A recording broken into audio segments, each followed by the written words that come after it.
my final question to you before I just ask you a few more questions is, what should businesses and policymakers learn from this changing consumer habits? I think the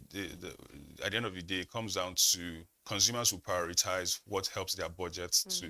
go or stretch longer, and they will prioritize things that help them feel safer, right? And so obviously, like when you look at the categories like health and baby products, like we saw like a steady growth in that spending. People were not compromising on their health and on their baby products and all of that. So what brands and stakeholders could generally learn from this is that, you know, the data that we are basically seeing gives a pulse on the economy in real time.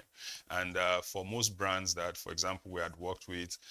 being able to use this insight to help them to kind of like directly engage their consumers and increase lift in what they are seeing, especially at certain restaurants, because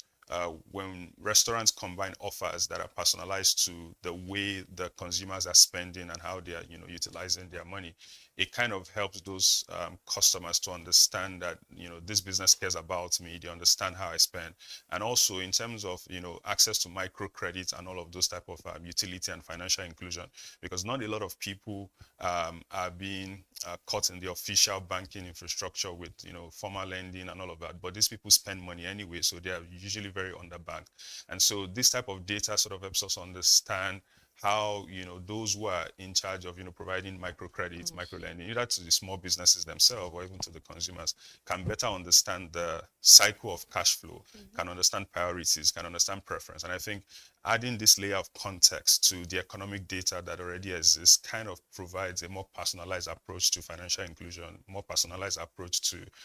easing of economic burden for the general masses. I think that's one of the things we've observed.